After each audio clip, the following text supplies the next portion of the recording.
Sharona Shnayder, who's a young explorer for National Geographic, a grassroots leader with a passion for intersectional climate justice with a focus on the global garbage crisis. Also a chairwoman for Our Streets PDX, and is also part of the Arctic Angels network that we've been doing interviews with and learning about their incredible work all around the world to try and protect the Arctic. I want to begin with your journey into climate and social activism, how you entered into it, but also whether your background informed you, as you have links with Nigeria, Israel, and the US, being more of a global citizen, whether that, helped you have the realization about the climate faster, and just your journey. Yes, I was born and raised in Nigeria. I lived there till I was 8 years old before moving to Oregon in the States, in America, where I lived for the majority of my life, about 13 years. And then I made Aliyah to Israel 2 years ago because I'm half Nigerian, half Israeli. And I think growing up in Africa definitely made me very conscious about sustainability in the sense that it was a survival mechanism, just a way of life that we lived there, maintaining our things, having a deeper sense of connection to nature and our environment and our community. And going to the US definitely was a big shift from that. The culture in the States is a lot more wasteful. It's very consumer heavy, and it's really disconnected from the natural world. And it was something I never really adjusted to. I always maintained that sense of sustainability from growing up in Nigeria. And I think that in the end was what laid the foundation for me becoming an activist, which I would say my activism really started in 2017 after watching one of Greta Thunberg's speeches to the UN. It was the first time I saw someone around my age speaking so passionately about the crisis in a way that made sense and also kind of struck a nerve. And she was saying a lot of numbers that I never heard before. And at the time I was studying accounting, I really liked doing research and kind of correlating things together. And when I did that research, it really scared me because not only were these numbers really terrifying, but nobody else was talking about it. And at that point, I really wanted to make sure I could look back and say I did everything I could to be a part of the solution rather than contributing to the problem. And so during COVID is when I began Tuesdays for Trash, because at the time I was already doing activism. It started really small with just reusable items. And then I started lobbying with some local groups for clean energy jobs in the Oregon Senate. And then lockdown happened, everything shut down. But of course, the climate crisis rages on. Tuesdays for Trash was really just a simple, easy way to do something, anything about the environment and get back outside when everybody was in lockdown. And what started as me and a friend picking up trash at university has turned into this global movement, which I'm really grateful for and definitely didn't expect would spiral this quickly, but it's been really awesome to see. And when I moved to Israel, after we started the chapter in Portland, a bunch of chapters spread around the world. And I also began the chapter in Israel, leading in our community in Tel Aviv. Did you find that people were receptive to the idea of Tuesdays for Trash? And also, I'm interested in the way in which kind of the message can get across that linking trash, that's something so visual, like we all see it, we all have it around, to then the climate crisis as a whole. How do you find that kind of conversation when you're having it with people? Yeah, so we were very lucky in the sense that people were looking for an excuse to get outside. And you see someone picking up trash, you don't get angry at them, tell them, no, don't do this, go back inside. So it's like a loophole in the restrictions that we were seeing around the world at the time. And obviously trash is something that you find anywhere, everywhere on the planet. It was really accessible for people. And the news caught on to it too, because it was this positive story amidst the doom and the gloom of COVID-19. So generally people were really receptive of the idea and found it to be a really fun community building activity that brought you outside. It's therapeutic in a sense, and obviously very fulfilling when you fill a bag of trash, and oftentimes it takes very little time. And I would say visually it has a huge impact because when you start noticing trash, you realize it's everywhere and it's something that we typically ignore. But in reality, it's this taboo thing that we've created in our society where we feel like it's community service, the people that pick up trash are ranked lower in our hierarchy. But in reality, picking up trash is a simple act of respect for your community and your home, and being able to recognize that our home isn't just our backyard, it's everywhere we go on the planet is such a powerful thing. And I think that it's hard to protect something that we don't feel connected to and we don't have that love for. So Tuesdays for Trash kind of became, in a sense, a gateway into activism for the everyday person. I love the way in which you've formulated it in a very holistic way, in that trash is like picking up trash itself. You just said it was therapeutic, but also linking it to your part as part of this planet, which is something that you've, as you said, probably experienced more within African culture as opposed to American culture, which is a much more kind of consumer driven. Did you find it difficult in America when you were trying to change the laws and lobby the kind of higher powers to be listened to, particularly as a BIPOC youth and also someone that wasn't born in America? Yeah, honestly, I think it was a determining factor in why I decided to leave, just because it's such a huge country. Being able to change things, it's like I dream big. I think, big picture, and I have high hopes, but America really closed the doors on a lot of things. Like even my capacity for manifesting was a little bit dim-sighted because of how many challenges and obstacles there are in the country. Also, as a woman of color, an immigrant, a Jew, there are just so many different things and factors that were stacked against me in that sense. But I think that honestly, moving to Israel has been such a blessing because it's such a small country, yet we have really powerful legislative systems, and it's a lot easier than you would think to get involved and start networking in the sense of being able to push for more effective waste management. I've actually been able to join the President's Climate Forum, and I'm directly connected to like the stakeholders and the officials that are in charge of waste municipality-wise, as well as in the different government sectors, and the people that like are in charge of this facet of our country. And that's something I don't think I would have ever been able to accomplish in America, let alone to do it in the year and a half that I've been here. So I think that it was too big of a challenge in the States for sure. And unfortunately, it was a reason that I had to leave because I wanted to be able to make these changes. And what does your day to day look like in making those changes? What are the actual practical actions that you're taking? It's a lot of Google Docs, typing, organizing outlines, proposals, meeting with different stakeholders, organizing cleanups, social media. I would say it's definitely built on itself. Like what started as us just organizing cleanups around the world, people dedicating time every week to cleaning up on Tuesdays, to now at least for example, in Tel Aviv, we've been cleaning the same areas for 2 years. It's finally gotten to a point where they're staying clean because there's a psychological aspect to litter. When people see an area is much cleaner or there's no trash, they feel guilty and even shameful littering it. Visually, at least on a surface level, we're able to maintain the cleanliness of the beaches. And now either we organize in different areas like parks or streets, or what I'm doing right now is focusing on the policy level. So how can we hold manufacturers responsible for the trash they're generating and address the problem at a foundational and municipal level. And how can we get involved with this movement? So getting involved is super easy, and that's the whole beauty of the movement, is the fact that like all you have to do is notice that there is a problem when it comes to trash, garbage, litter, waste, and do something. Anything. It could be picking up one piece of trash, it could be organizing a cleanup, it could be going into a park with your friends, doing a little pickup before, and then enjoying the beauty of the natural space that you're in. I think really it could be tailored to anything you want. The whole point of it is to notice there is a problem, do something, and share it. So we always ask people to tag us with Tuesdays for Trash whenever they clean up, to inspire other people and to spark that conversation, because it's something, doing a good deed, it's all well and good, but if you don't tell anyone, if you don't talk about it, it's almost like it didn't happen.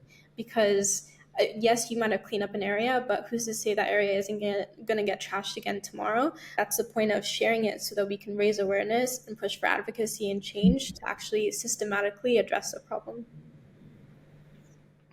Yeah, I like the way you talked about it being almost a psychological thing of when people don't see that there's trash. Or it's the same with the conversations about climate change, how they've changed so much in the past 10 years, just because now everyone is talking about it with a different tone, a different sense. But still, there's a lot more progress that we need to see, but it's still those small psychological changes which are making actually much larger kind of impacts than you'd realize. Exactly. So I also wanted to ask about your work with Our Street PDX and more in social justice. And yeah, how did you get involved in that? Yeah, so Our Streets was one of our first organizations we partnered with for Tuesdays for Trash. Our first event together was a cleanup in a marginalized community in Portland, in the city of Portland, Oregon. And it was started very much like Tuesdays for Trash at a grassroots level during the Black Lives Matter movement. They noticed that after the protests, there was a lot of trash left. And so friends organized and started addressing other issues in the city like homelessness. Not only does Our Streets do trash cleanups, but they also feed homeless people on an everyday basis, breakfast, lunch, dinner in the city of Portland. And they're also working on some affordable housing options because there's a huge crisis in Portland, Oregon, and also in a lot of states in the US. And the person who organized Bushi Yasumoto, the founder of Our Streets PDX, asked me one day to be the chairwoman, which was such an honor. And it was really cool because I came in at the beginning and got to see them grow, and we grew together. And it's really cool to see what we've been able to accomplish and just how many meals in the last 3 years they've delivered to people in need, which is over 500,000. And it's just really awesome that it continues to grow. Now they have employees, they have a team, they have 2 kitchens that they're operating, and it's hopefully something that we can expand to other states. And we've already launched a new chapter in Hawaii. Wow, that's so inspiring. But I feel like it's also an example of the intersectionality of climate change and also a lot of other social justice issues. Exactly. Is this something that you are kind of working on? And I also, speaking of intersectionality, of the kind of voices that aren't necessarily listened to, what is the solution to empowering the voices that actually need to be heard, or the kind of the changes that need to be made that aren't necessarily heard within the climate movement? Yes, definitely. I think social justice and climate justice are interlinked, and they definitely correlate with the idea of intersectional environmentalism. So, really making sure that everything we're talking about and the way that we address this crisis is just and equitable for everyone, and really paying attention to the people on the front lines who are affected the most, but often contribute the least to the problem. Honestly, I think the solution is creating space and making sure that these people, whether it's indigenous communities or marginalized communities, have a seat at the table when decisions are being made that directly affect their livelihoods. Because oftentimes they're either silenced, not invited, or accessing these spaces feels very impossible, speaking from experience. And so I think it's unfortunate because there's so much outreach that can be done. There's so much funding that can be funneled in to uplifting these people and building capacity in their region on the ground, which is what we really need to see. But oftentimes the power is in the hands of a few, or the people who do have the power are so far detached from the problem that they don't realize that you can't come up with a solution from your perspective and expect that it's going to be what is needed for their situations if you're not having those conversations and really understanding what is the root problem, what is most helpful in the situation, and how can we bring you into this space so that you continue to advocate for your community. I totally agree. I think that we need to, yeah, completely reformulate the way in which kind of change is made, particularly from the top down kind of level. It needs to be like it is from people like you, coming from the grassroots, of people actually understanding the communities and being able to raise the people around them as they are also making the change. It works holistically. Exactly. And finally, about Arctic Angels, how long have you been a part of this kind of network, and how has it helped you with your activism? So I would say that the Arctic Angels has been one of the most supportive and hopeful groups in the climate movement that I've had the pleasure of being a part of. I've been in their network for about 2 years, and it's something that I think really highlights the fact that oftentimes there are regions or parts of the world that get left behind because people don't live there, they're not connected, it's not on the news often. But the impacts that happen in these regions have an effect on every single part of the world. And it's really, really important that we pay attention and we ensure that they are protected and preserved. Because, for example, the Arctic, scientists are sharing that the permafrost is melting at an alarming rate. And in the permafrost are diseases and things that we've never seen before that have the potential to be as bad as COVID-19 was. And the sea level rise is hugely directly an impact to coastal areas like Israel. Our entire country is lined by the Mediterranean. And there are tipping points that directly correlate to the temperatures, the amount of sea level rise that happens in these areas. And it's very scientific sometimes, to a point where it's hard to understand even as someone who is in this space often. So the Arctic Angels does a really good job of breaking it down and helping us communicate it to our regions so that the people in our spaces, our representatives, can understand why it's something they should prioritize as well, and why we need to hold a moratorium to protect the Arctic, and prevent drilling, prevent deep sea mining, and phase out fossil fuels, which are contributing to the global warming that is increasing sea level rise and melting the ice. I'm very fascinated by the way that the Arctic Angels are framing that narrative and getting that information across. And I was going to end on a hypothetical of, if a genie was to grant you 3 wishes, what would they be? Mainly related to climate change and social activism. That's a hard one. I think. It would just be one wish. A bit easier.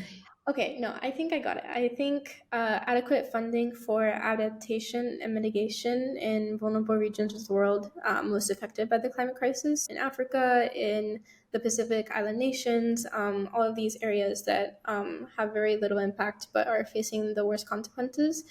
An end to littering and the garbage crisis by implementing effective systems to manage waste around the world. And then I don't know. I think granting a free visa for everyone to travel around the world, because it's always such a barrier.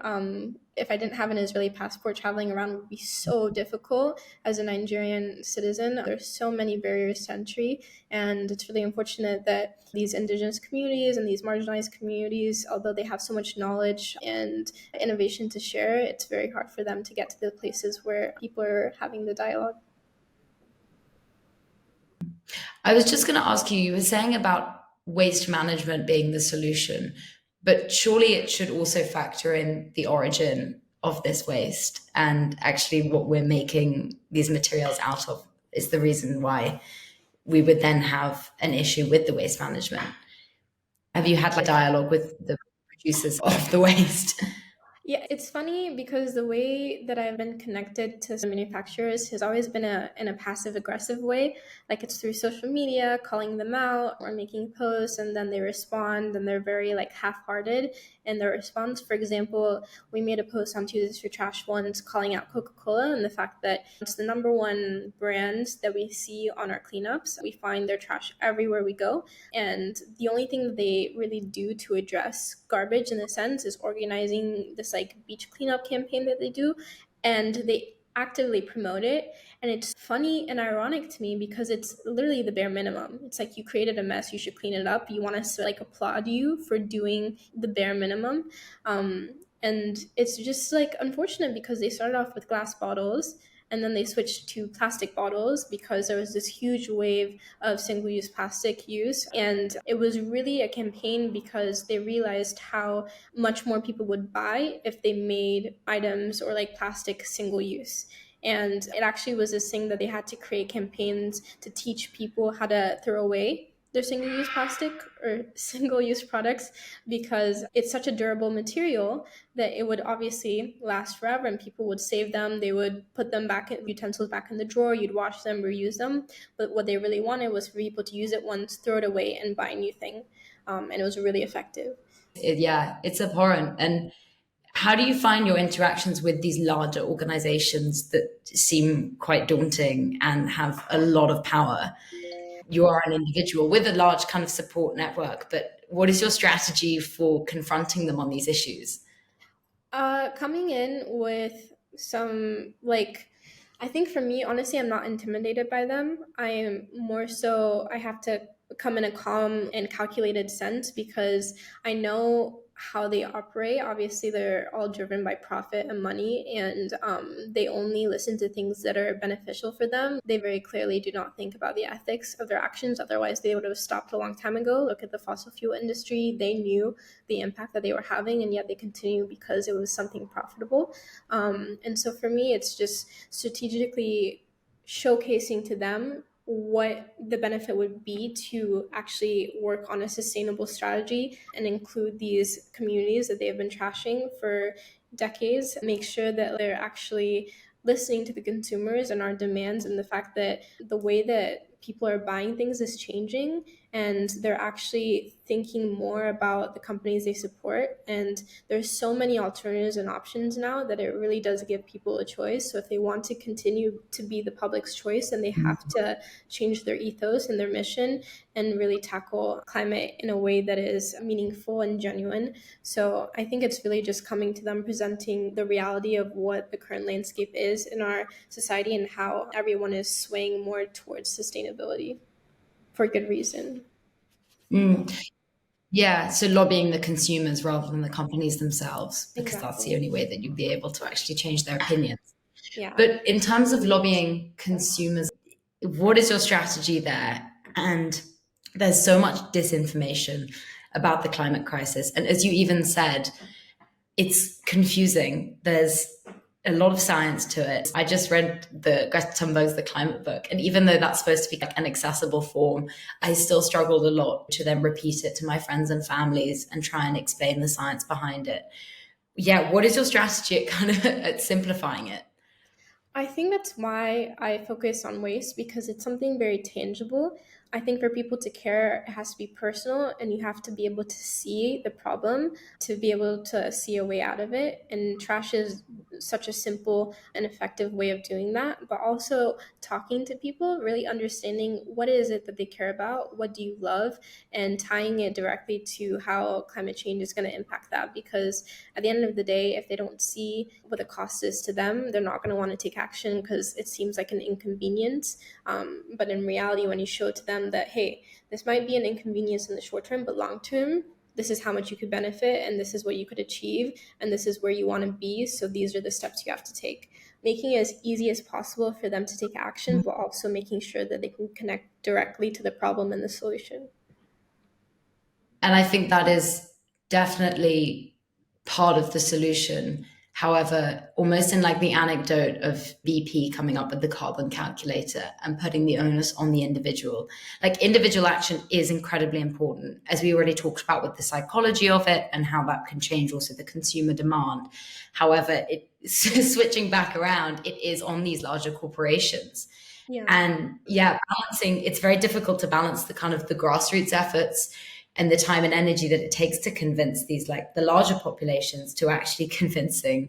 And of course it's a cyclical issue, right? But convincing the larger corporations of actually very few and the wealthiest 1%. Yeah, I would say focus less on, Yeah. turning off the lights and taking shorter showers. I really don't think that is something that we should be peddling in a prioritized sense. I think it's more so community building, and being able to have this mindset of sustainability, understanding and thinking about the impact you have on the planet with every action that you take, not just these, how everyone says recycling is going to save the planet, but in reality, like the systems that we have for recycling haven't been updated in 10 years. And I was it's, going to ask you about recycling and your thoughts on it, because yeah, it's like atrocious, the amount of trash that I almost have given up on it in the UK because there's so much that just gets shipped off to landfill in other yeah. countries. Exactly. And it's the only two things, materials that are actually effectively recycled are aluminum and glass, because they can be infinitely recycled. They don't lose their durability, and the costs are relatively inexpensive. But when it comes to plastic, there's so many issues around it, because for plastic to be recycled effectively, there has to be an industry ready to purchase the recycled material. But oftentimes manufacturers would rather buy virgin plastic because it's cheaper and it's more durable. And even when you recycle plastic, there is only a few life cycles that it can go through. Otherwise, it can't be modeled into the same sort of plastic. And so I think that the saying goes, reduce, reuse, recycle, for a reason. It shouldn't be our first step. It should be our last resort. And we should be focusing more on reducing our waste and introducing reusable items before we rely on recycling as a method of addressing the waste problem when it comes to materials. Have you worked at all with the digital corporations and the devastation of digital waste being shipped off primarily also to like Africa? What do you think the solution there is? Because people aren't going to stop having phones. Yeah, that's a good question. Honestly, it's not something that I've delved into yet. My focus has been more on the general consumer waste when it comes to what you find on the street. But it comes down to the systems and being able to actually spur innovation around how we can reuse these technologies and the different parts that make up our phones and the things that could very realistically be almost everlasting, in the sense that you just replace parts on your phone. Thank you so much for speaking with me today. I think our time is up now, but I really enjoyed our conversation. That was so fascinating. And please keep us updated with your work. And hopefully everyone watching this will now go and join Tuesdays for Trash, and be part of Sharona's movement.